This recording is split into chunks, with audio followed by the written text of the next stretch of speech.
सुनिएगा, हमारा जवान तीन चीज़ों में पीछे, तीन चीज़ों में आगे। जिसमें पीछे होना चाहिए उसमें आगे, और जिसमें आगे होना चाहिए उसमें पीछे। आपको सुन करके हैरत होगी, आप सर पकड़ लेंगे। हमारा जवान तीन चीज़ों में पीछे, तीन चीज़ों में आगे। आगे किसमें? शराब पीने में। आगे किसमें? जिना करने में। आगे किसमें? फिल्म देखने में, मोबाइल चलाने में। तीन चीज़ों में हमारा जवान आगे, जिसमें पीछे होना चाहिए उसमें आगे। और आपको सुन करके हैरत होगी, कलेजा दहल जाएगा। हमारा जवान तीन चीज़ों में पीछे। तिजारत में पीछे, 100 में सिर्फ 5 जवान तिजारत करते, 95 गोल। हमारा जवान मुलाजमत में पीछे, नौकरी करने में पीछे। 100 में सिर्फ 2 जवान नौकरी करता है। IAS की नौकरी 2%, IPS की नौकरी 2%, रेलवे की नौकरी 2%। हमारा जवान 2% नौकरी करता है। 2 जवान 100 में 98 गोल। और हमारा जवान तालीम में कितना पीछे, आपको सुनकर के हैरत होगी। 1984 में अक़वाम मुत्तहिदा ने रिपोर्ट दिया कि पूरी दुनिया में 150 करोड़ लोग जाहिल हैं। 150 करोड़ लोग पूरी दुनिया में जाहिल हैं। और सबसे बड़ा जाहिल मुल्क पूरी दुनिया में हिंदुस्तान है। और हिंदू मुसलमान में सबसे बड़ा जाहिल कौन? मुसलमान। लिखा के 62% मर्द जाहिल, 72% औरत जाहिल। एक मिसाल है, पैगाम ख़त्म कर रहा हूँ, ध्यान से इसको सुनिएगा। जिसका बच्चा ज़्यादा काला होता है उसकी माँ ज़्यादा साबुन लगाती, किसी तरह ये काला गोरा हो जाए, कालिया गोरा हो जाए। लेकिन वो साबुन तो काला हो जाता, वो कालिया गोरा नहीं होता। आसमान से ही काला आया। लेकिन कुर्बान जाइए उस माँ के ऊपर कि उस काले को भी 14वीं का चांद समझती है। एक काला बेटा है, सामने बैठा हुआ है, माँ उसको समझा रही है, बेटा तू तो इतना काला है, इतना बदसूरत है, तेरे होंठ मोटे मोटे हैं, दांत बाहर है, कोई तुमको अपनी मजलिस में जगह नहीं देगा, बैठाएगा नहीं। बेटा एक काम कर ले, लोग तुमको तरक्की पर उठाएंगे। अब बेटा जल्दी करीब और करीब हो गया माँ से। अम्मा मेहरबानी करके बता दो वो कौन सी चीज़ है जिससे लोग हमको तरक्की पर बिठाएंगे। कहा बेटा रात दिन एक करके इल्म हासिल करो। जिस दिन बस्ती भर से और मुल्क भर में तुमको तुम्हारे पास सबसे ज़्यादा इल्म होगा, उसी दिन लोग तुम्हारा जूता उठाएंगे, तुमको तरक्की पर बिठाएंगे। माँ की नसीहत को बेटे ने दिल में रख लिया।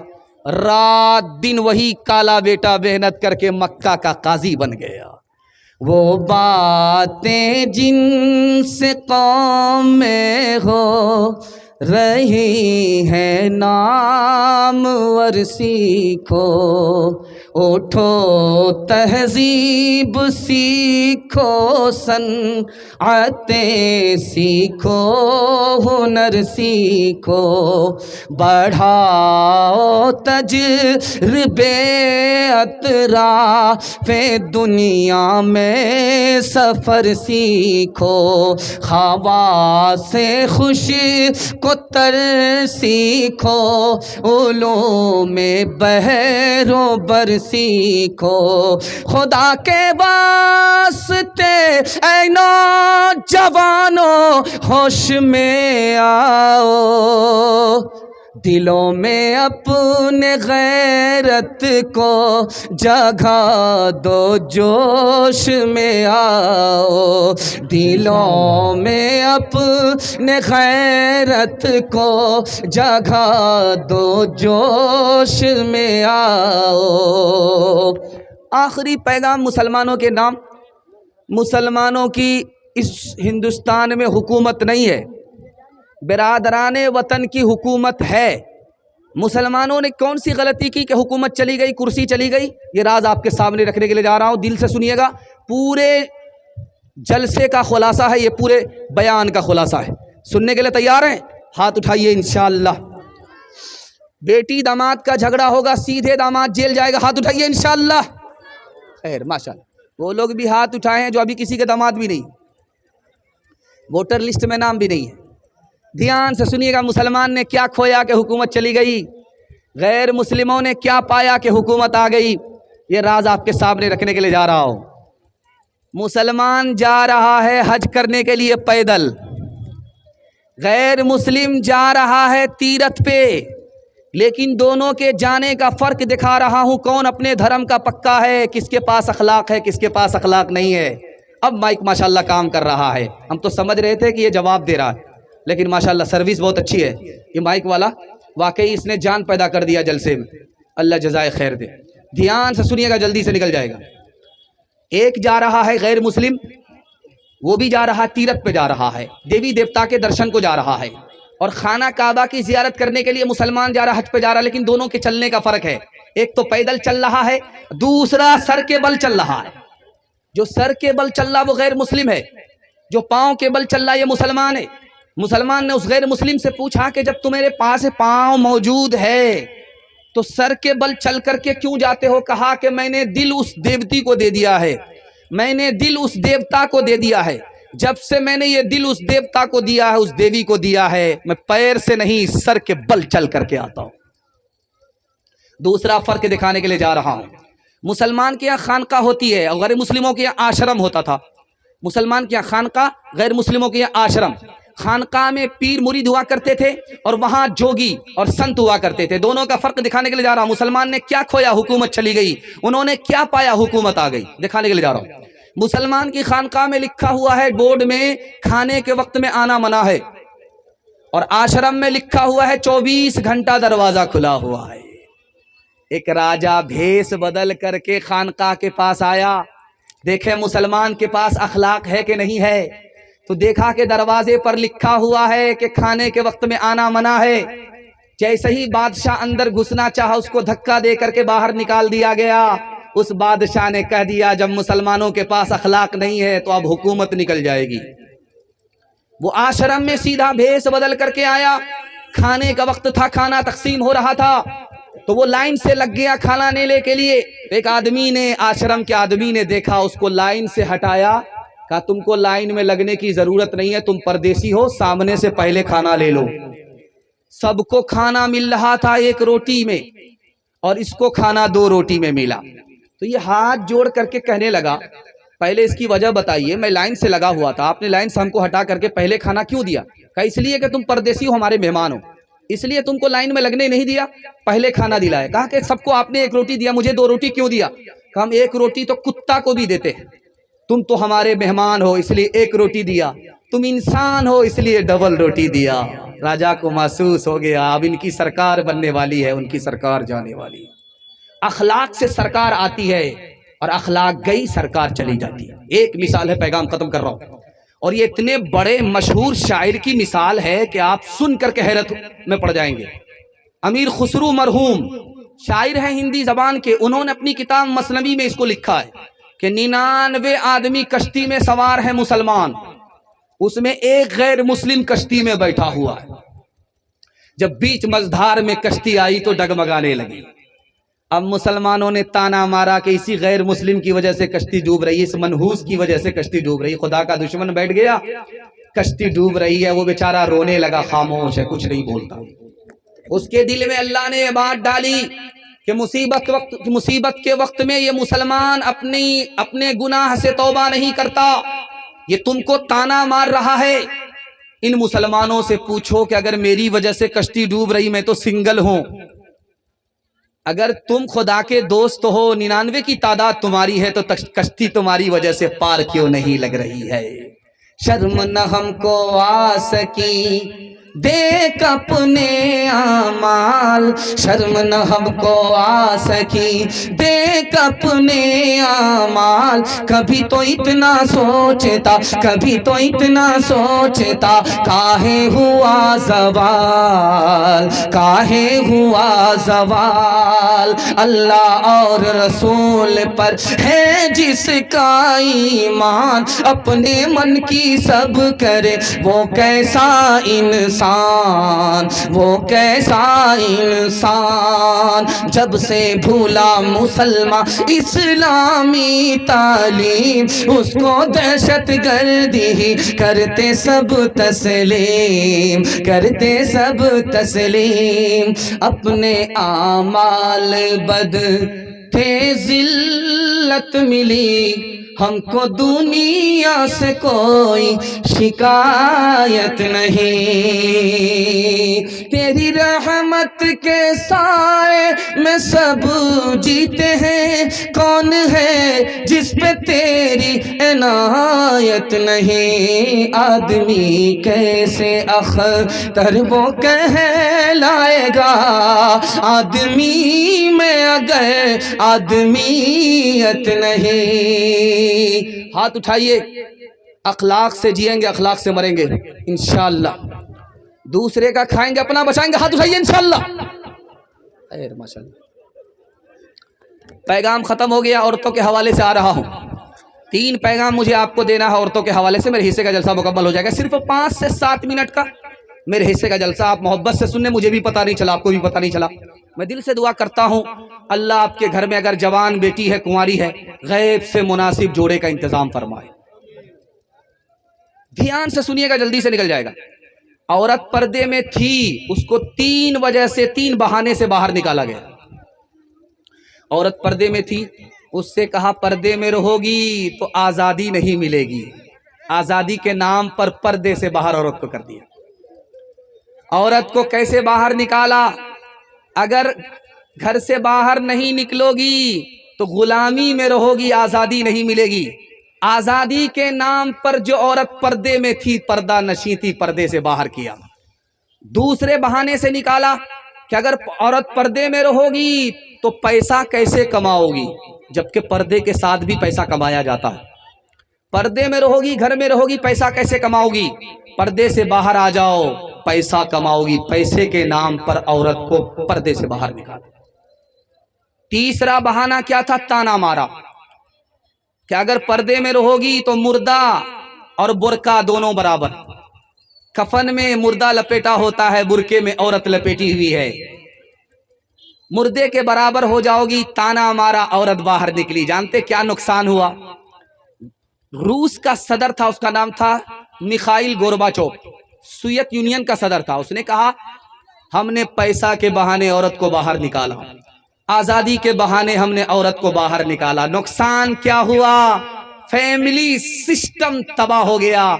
घर में बच्चे माँ बाप के रहते हुए यतीम हो गए, हमारा घर तबाह हो गया। अलीगढ़ के सर सैयद अहमद खान, दुआ कीजिए अल्लाह उनकी कब्र को नूर से भर दे। उनके पास कानून आया, मुसव्वदा आया, औरत को बाहर निकलना चाहिए, नौकरी मिलेगी। औरत को बाहर निकलना चाहिए, बहादुर बनेगी। औरत को बाहर निकलना चाहिए, तंदुरुस्त रहेगी। औरत को बाहर निकलना चाहिए, ख्याल अच्छा होगा। औरत को बाहर निकलना चाहिए, तरक्की होगी। उन्होंने उस कानून को हाथ में लिया, फाड़ दिया। 2 चीज छुपाने की है, दौलत छुपाओ, दौलत बाकी रहेगी। औरत को छुपाओ, औरत बाकी रहेगी। तुम्हारी हुकूमत चली गई, अगर औरत को पर्दे से बाहर करोगे, औरत भी हाथ से बेहाथ हो जाएगी। डीजे का डांस चल रहा था, तो एक आदमी बोला वाह रे लड़की क्या डांस किया। बगल का आदमी बोला ये लड़की नहीं है, लड़का है। ये आदमी बोलता सॉरी मैडम। वो आदमी बोलता मैं मैडम नहीं हूं, मैं उसी लड़के का बाप हूं। जो पढ़ लिख के लड़की मुहज़्ज़ब बनी है, तो घुल मिल के मर्दों में क्या क्या छनी है। वो क्या फन नहीं जानती, हर फनी है, भरी बज़्म में नाचना दीदनी है। ये तहज़ीब नो है, नई रोशनी है। ये तहज़ीब नो है, नई रोशनी है। यही लड़कियों मुख्तसर दामनी है, तो देखेंगे वो भी जो नादीदनी है। बस अब दीन ईमान की बरहम जनी है, कि बिखरे हैं बाल और छाती तनी है। ये तहज़ीब नो है, नई रोशनी है।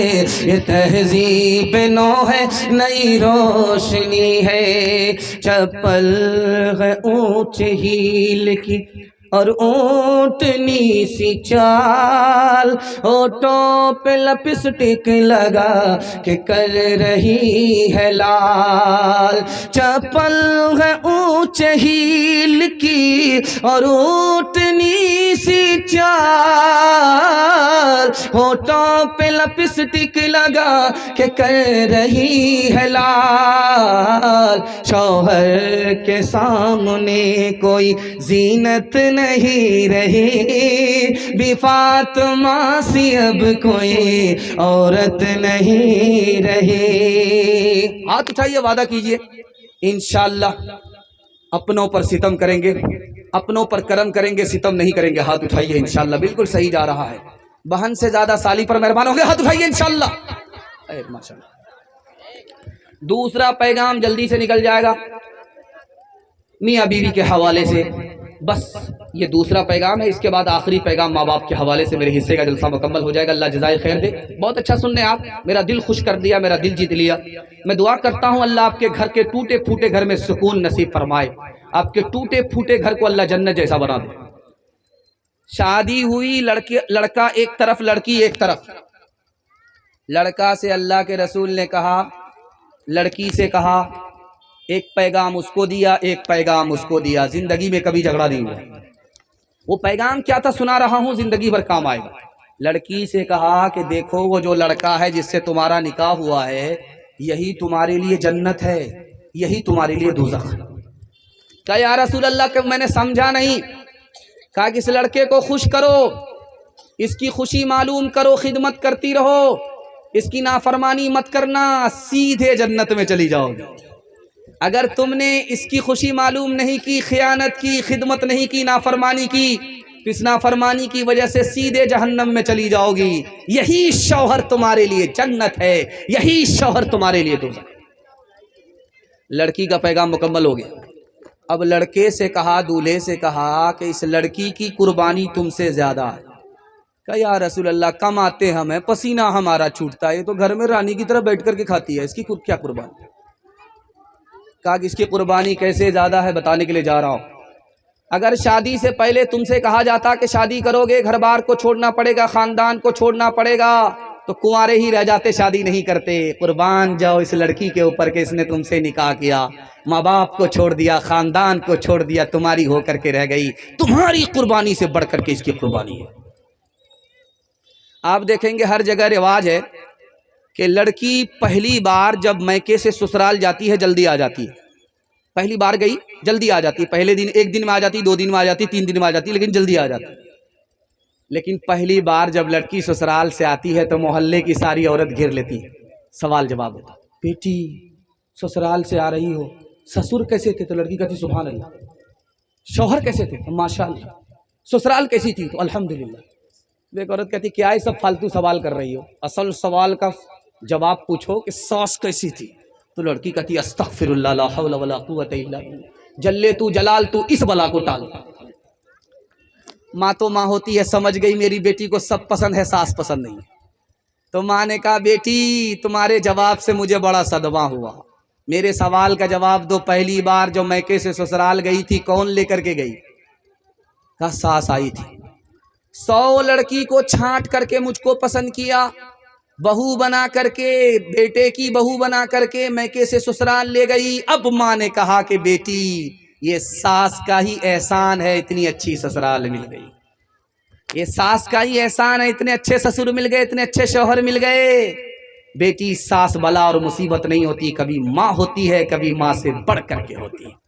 बताओ कितनी बुरी है चाल, बताओ कितनी बुरी है चाल, शादी करके आती है जब मैके से ससुराल, सास ससुर पर हुक्म करे और ननद से ठोके ताल, जरा जरा सी बात में पैदा घर में करे बवाल। बताओ कितनी बुरी है चाल, बताओ कितनी बुरी है चाल।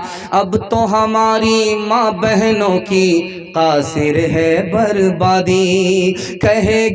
कहेगी दाढ़ी वालों से मैं नहीं करूंगी शादी। टीवी सिनेमा जिसके घर हो उसका करे सवाल, बताओ कितनी बुरी है चाल, बताओ कितनी बुरी है चाल।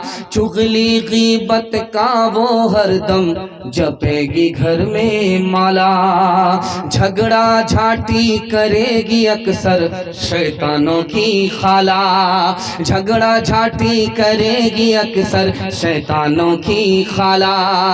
अपनी खराबी पर तो जरा भी करती नहीं ख्याल, बताओ कितनी बुरी है चाल, बताओ कितनी बुरी है चाल। पैगाम खत्म हो गया। माँ बाप की खिदमत के हवाले से आखिरी पैगाम आपकी खिदमत में आ रहा है, सुनने के लिए तैयार है? हाथ उठाइए इंशाअल्लाह। माँ बाप को शादी से पहले खर्चा देंगे? हाथ उठाइए इंशाअल्लाह। शादी से पहले तो आसान है, शादी के बाद खर्चा देना मुश्किल है। कमाल तो जब है कि शादी के बाद भी वही खर्चा दे जो शादी से पहले देते थे। ध्यान से सुनिएगा, जल्दी से निकल जाएगा। बिल्कुल आखिरी पैगाम सुनने के लिए तैयार है? मैं मसनद रसूल पर बैठ करके नबी की जबान गारंटी देता हूं, सिर्फ आप एक काम कीजिए, आपको 3 फायदे होंगे। अगर नहीं हो तो मेरा गिरेबान पकड़ सकते हैं किसी वक्त में, क्योंकि नबी की जबान झूठी हो नहीं सकती, हर जबान झूठी हो सकती है, नबी की जबान झूठी नहीं हो सकती। 3 चीज में अल्लाह इजाफा करेगा, एक काम 3 फायदे। अगर माँ बाप जिंदा है खिदमत कीजिए, माँ बाप मर गए दुआए मगफिरत कीजिए। एक काम सिर्फ आपको करना है, 3 फायदे होंगे। आपकी उम्र भी बढ़ जाएगी, आपकी रोजी भी बढ़ जाएगी, आपकी सेहत भी बढ़ जाएगी, गारंटी लेकर के जा रहा हूं। बेटा में और माँ में झगड़ा चल रहा था। माँ ने खिसी आकर के कहा कि बेटा तुम मुझसे झगड़ा करता, मैंने तुमको दूध पिलाया है, तू मुझसे झगड़ा करता है, 32 धारे दूध माफ नहीं करूंगी। तो लड़का कहता तू माफ करे या ना करे मुझे कोई फर्क नहीं पड़ता, तूने अपना दूध थोड़ो पिलाया, डब्बे का दूध पिलाया। मियाँ बीवी में झगड़ा चल रहा है, ये चुपचाप कुर्सी में बैठा हुआ है, वो गाली का गोला दाग रही है, चुपचाप सुन रहा। जब सुनते सुनते ताब नहीं ला सका और काबू से बाहर हो गया तो खिसिया करके कहता का अफसोस कि तू मेरी बीवी है, तेरी जगह अगर मेरी माँ होती तो हड्डी पसली एक कर देता।